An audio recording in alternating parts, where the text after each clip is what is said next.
목사님이 저한테 간증을 해달라고 해서 저는 이 목사님 평상시에 나를 믿게 보더니 드디어 나한테 왕창 창피를 줘가지고 아마 이 교회에서 나가게 하지 않나 하는 생각을 했습니다. 그래서 어느 모임에 어떨 때 제가 갔는데 한 분이 저를 비꼬면서 형님도 결국 돌아가실 때가 되니까 교회를 가시군요. 저보고 이렇게 얘기했습니다. 그래서 저는 같이 비꼬면서 너는 머리가 아직 익지 않아서 세상의 지성과 능력으로만 보이지만은 세상이 내처럼 머리가 읽으면 하나님의 섭리를 보기 시작한다 이렇게 얘기했습니다. 그래서 오늘은 그 능력과 지성의 세계에서 어떻게 내가 하나님의 섭리를 찾았는가 하는 걸 여러분들과 잠시 공유하고자 합니다. 특히 이 말은 뭐 별 얘기는 아니지만은 우리 젊은 사람들한테 조금이라도 격려가 됐으면 하는 그런 생각입니다. 저는 어렸을 때 아버지를 일찍 여의고 생활력 없는 우리 어머니 밑에서 홈리스 비슷하게 이렇게 살았습니다. 그래서 제가 중학교를 갈 때 집안에 돈이 없어서 학교를 갈 수가 없었습니다. 그래서 우리 어머니는 우리 외갓집에 부탁을 해가지고 우리 외가가 세운 중고등학교에 있었어요. 막 공업고등학교, 중학교 이런 게 있는데 거기에 저를 공짜로 집어넣습니다. 우리 어머니는 사실은 우리 외가에서 쫓겨난 사람이 우리 아버지하고 결혼했다 그래가지고 쫓겨난 사람이었어요. anyway, 그래서 저는 그 중학교 1학년을 공짜로 다니다가 내가 아무리 그렇더라도 이런 데 다니다가는 정말 내 인생이 끝나겠구나. 그래서 저는 서울로 좀 좋은 학교를 가기 위해서 도망가기로 결심을 했습니다. 그래서 그 여수의 추운 겨울에 철조망을 뛰어넘어가지고 도둑기차를 탔습니다. 그래서 도둑기차를 타면은 여러분 그 인도에 이렇게 사진에 보면 기차 이게 빽빽하기 싫은 콩나물 수루처럼 싫은 이런 기차를 상상하면 됩니다. 그래서 거기서 저녁 내 서가지고 저녁 6시에 출발하는데 아침 5시에 서울역에 도착합니다. 그래서 중간에 그 여군한테 차표가 없다는 게 걸려서 결국 영무실로 끌려가가지고 이제 왜 공짜 기차를 타냐 이제 신문을 받고 있는데 이 사람들이 난로에다가 뭐 이렇게 뭐를 끓여 먹어요. 그래서 저는 몇 끼니를 굶은 상태라서 너무나 배가 고픈데 저한테는 먹으란 말 한마디도 안 합니다. 근데 그게 뭐냐 하면은 제가 처음으로 본 라면이었습니다. 그때 한국에 처음으로 라면이 나왔어요. 그러니까 그때가 언제쯤이면 여러분 한번 상상을 해보세요. 그리고 이제 학교를 가겠다고 돌아다니다가 교통사고를 만나서 저는 병원에 입원을 하고 6개월 동안 죽을 고비를 넘기다가 살아남았습니다. 그래서 그 다음에 할 수 없이 이제 여수로 다시 귀향을 하고 3학년에 편입을 합니다. 그 다음에 고등학교를 다시 가는데 우리 외할아버지 학교를 다시 들어갔습니다. 거기는 뭐 지금은 좋은 학교가 되어 있습니다. 그때 당시만 해도 깡패들이 우글거리고 뭐 공부할 수 있는 그런 분위기가 아니었어요. 낮에는 저는 깡패들하고 놀고, 그렇다고 제가 깡패는 아니에요. 깡패들하고 놀고, 그 다음에 뭐 철공소 같은 데서 일하고, 그 다음에 밤에는 저는 책을 좋아해서 책을 많이 읽었습니다. 근데 책을 읽는 게 잘못 읽었어요. 뭐 니체니, 게르케고르니, 해밍웨이니, 카프카니 이런 사람들 뭡니까? 실존주의자 이랍니다. 실존주의자. 이런 책을 읽고 저희 꿈은 또한 뭐 소설가나 유명한 물리학자가 돼서 노벨상을 받는 거예요. 한번 상상을 해보세요. 먹고 살지도 못하는 주제에 자기 노벨상 받겠다고 하는 상상을 한다는 게 가능한가. 그래서 저는 그 꿈과 그 다음에 현실의 그런 괴리 때문에 심한 우울증에 빠졌습니다. 그래서 저는 젊은 삶을 굉장히 그 우울증으로 시달리면서 살았고, 그래서 저는 그 젊은 시절에 여러분들 여기 나이신 분들이 얘기하는 그런 뭐 낭만적인 재미있던 얘기가 없습니다. 그래서 이분들이 뭐 군대 갔다는 얘기, 뭐 학교 다니던 얘기를 하면 저는 조용히 있습니다. 그래서 실존의 철학은 저에게 이런 걸 안겨줬어요. 엄청난 불확실성과 내일에 대한 회의와 불안의 연속입니다. 그때 여러분 한번 잠시 생각해 보세요. 그때 제가 예수를 믿었으면은 히브리서 11장 1절을 보면은 믿음은 바라는 것들의 실상이요 보지 못하는 것들의 증거다. 그런 것을 제가 믿었으면 내가 그때 그때의 삶은 훨씬 달랐을 겁니다. 불안의 삶이 아닌 신념의 삶을 살 수 있었을 것입니다. 나는 나의 자아로서 세상을 보고 내일의 불확실성이나 불안에 얽매이며 믿음으로 판단한 삶을 살지 못했습니다. 그런데다가 유물론적 사고와 과학지상주의적인 그런 사고에 깊이 빠져 있었습니다. 그래서 모든 것은 다 물질로 설명할 수 있다. 여러분들이 믿는다는 것, 사랑한다는 것, 이런 것도 다 물질로 설명할 수 있다. 그러고 저는 주장하고 다녔습니다. 그러나 여러분 생각해 보세요. 우리의 의식은 어디서 나옵니까? 우리의 의식은 내 안에 있는 세포가 전기 전도를 하고 화학 물질을 전도하고 그래가지고 의식이 나온다고 생각합니까? 한번 잘 생각해 보세요.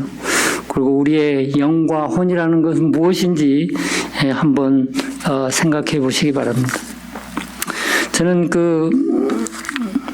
그리고 그런 세월을 많이 지낸 다음에 유물론적 과학 지상주의적인 이런 사고 때문에 사람은 굉장히 차가웠고 무지한 사람들을 굉장히 얕잡아봤고 제가 의사가 된 다음에도 저한테 엉뚱한 사람들을 하는 사람들을 아주 천대시였습니다. 어떤 때는 할머니가 정신이 없어서 저보고 목사님 하면은 제가 목사는 무슨 놈 목사냐 그러고 화를 내고 그럴 때도 있었습니다. 그런데 누가 저에 대해서 나쁜 말을 하면은 그 사람은 죽었다고 얘기하세요. 그래서 저는 인간의 지성과 능력에 의지했고 불확실한 내일을 믿지 않았으며 저는 세상을 살면서 그럼으로 인해서 신념이 없었기 때문에 여러분 날씨가 흐려가지고 먹구름을 보죠. 그 먹구름만 봤지 그 뒤에 햇볕이 있는 것을 저는 모르고 살았습니다. 그리고 저는 주위 사람들에게 저의 자신의 이기적이었고 항상 불안에 시달렸으며 그 다음에 저희 주위 사람들에게 충실하지 못했습니다. 특히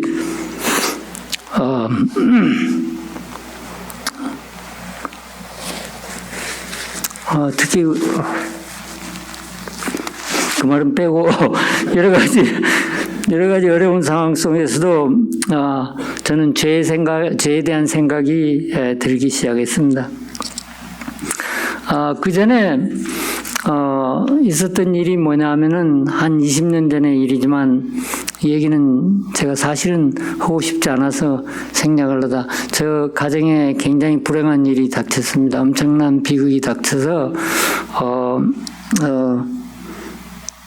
그걸로 인해서 제가 뭐 자살을 할까 하고 앉아 있는데 아버님이 옛날에 저한테 하던 그런 일들이 생각나서 그 중에 하나가 아버님이 저 이름을 3번 바꿨습니다.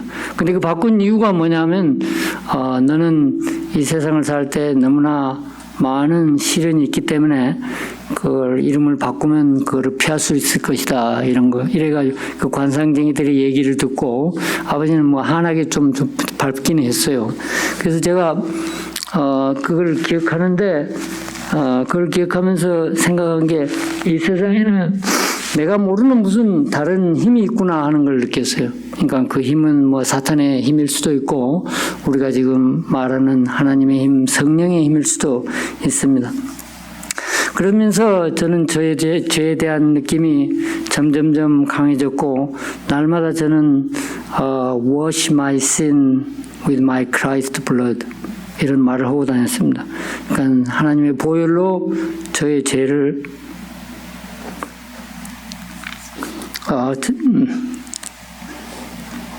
저희 죄를 씻어달라 그런 얘기입니다. 다시 한번 여러분들 따라서 해볼까요? Wash my sin with my Christ blood.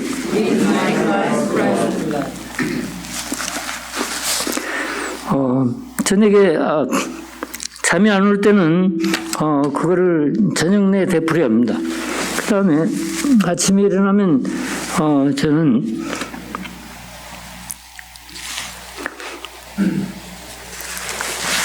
죄송합니다. 아침에 일어나면 저는 그것만 가지고는 모자랄 것 같아서 저에게 어떤 고통이 있어야 된다고 생각했습니다. 그래서 6시에 일어나서 그 찬물 데피지 않는 수영장에 뛰어듭니다. 수영장에 뛰어들면서 하나님 제 죄를 용서해 주시라고 하고 뛰어듭니다. 사람들은 제가 건강을 위해서 수영한 줄 알지만 사실은 그게 건강을 위한 게 아니고 제 그 고통을 맛보기 위한 건데 그게 잘했다는 얘기가 아니에요. 하루는 체온이 너무 떨어져서 제 심장에 문제가 생겨서 죽을 뻔도 했습니다. 이러는 사이에 이런 일종의 노력이 있는 사이에 저는 제 가슴에 이 따뜻한 성령님이 자리 잡는 것을 느끼기 시작했습니다. 이건 뭘 말합니까? 자기의 죄를 고백하고 참회하면은 성령님이 선물로 들어오신다 그런 뜻입니다. 그러자 저는 사람들에 대한 태도가 달라졌고 저를 찾는 제 오피스에 오는 사람들이 아니 갑자기 선생님이 많이 변했다고 소문이 났어요 이런 얘기를. 그래서 내가 어떻게 변했는데요? 그러니까 옛날에는 굉장히 쌀쌀맞고 딱딱하고 정림이 없는 그런 사람이었는데 지금 아주 자상하고 친절한 사람으로 변했다고 이렇게 얘기합니다.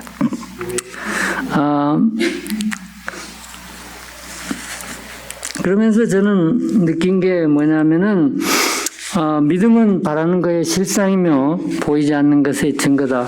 저는 불안, 초조, 우울증으로 계속된 이런 불확실성의 삶을 살았습니다. 이 결과 제 삶은 여기서부터 여기 사는 동안에 걱정, 근심, 불안으로 가득 차 있습니다. 그러나 여러분들이 자기의 자아나 이런 자기의 지식으로 이 세상을 사지 말고 하나님의 의존해서 산다 그래서 여호와를 의존한 믿음과 소망과 희망으로 가득 찰 것입니다. 그렇지 않으세요? 네. 그리고 또 하나의 제가 제 인생에서 느낀 거는 너의 마음을 다하여 여호와를 의뢰하고 너의 명철을 의지하지 말아라. 저는 저의 명철이 최고라고 생각하고 산 사람입니다. 제가 잘나서 제 명철이 최고가 아니고 이 교회를 다니는 사람들은 정말 전설 같은 얘기를 믿으면서 그거를 갖다가 진실이라고 믿으면서 그러고 산다. 그 다음에 믿을 것은 인간밖에 없다. 인간의 실존이라는 게 사실은 인간밖에 없는 거예요. 그래서 그 이상 저는 더 이상 자신을 믿거나 그 다음에 저의 지혜를 믿고 살지 않습니다. 여호와를 믿고 여호와를 의지하고 세상을 살기로 해준 거는 하나님께 오늘 감사를 드립니다. 저는 늦게나마 세상에 그 가득한 먹구름 이거를 보지 않고 그 뒤에 찬란한 햇볕을 보기 시작한 겁니다. 여러분도 저와 같이 여호와에 의지하면서 이 세상을 살 수 있기를 바라고 또 이런 기회를 주신 여러분께 감사드리고 목사님께는 별로 좋은 감정이 아닙니다.